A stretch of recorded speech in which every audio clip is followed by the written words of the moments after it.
more people I talk to, the more I realize that the idea of cheat meal has messed up the way we look at food. The cheat meal idea exploded in the bodybuilding world. Like competitors would diet extremely hard and then they have one planned high calorie meal to refill the glycogen and give themselves a psychological break. The problem? People took a strategy meant for extreme athletes and applied it to the everyday life. Now even the regular people, they feel like they have to eat clean all week just so they can earn a burger or a dessert on Sunday. And this creates the first big issue, that is it divides the food into good and bad. The moment you call a food a cheat, you're saying the food is wrong and breaking the rules. And this creates a guilt around completely normal foods like pizza, chocolate, ice cream, and the foods that can absolutely fit in the balanced diet. And what happens when you feel guilty? You eat faster, you eat more, and you binge. You also promise yourself that will start on a Monday. This is why so many people get trapped in a cycle of restriction, binge, regret, and repeat. It's not the cheat meal itself that is toxic.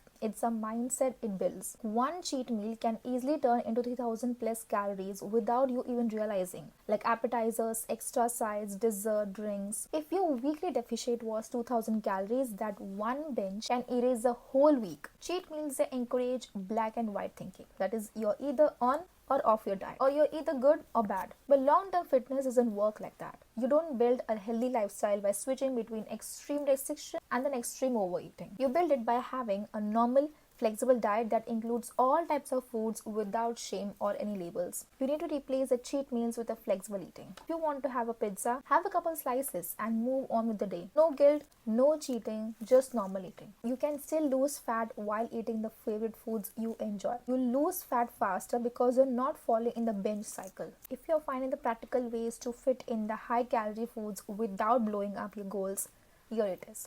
First, pre-track your meals. If you know you're going outside, adjust your calories earlier in the day. Second, use the 80 out of 20 approach. That is 80% nutrient-dense foods and 20% the fun foods. Third, portion control beats restriction. If you want to have few biscuits, that's okay.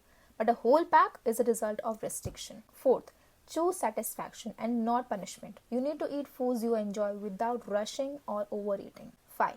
Stop saying cheat altogether. You need to call it what it is. A meal, a food, something you enjoy. So is a cheat meal concept toxic?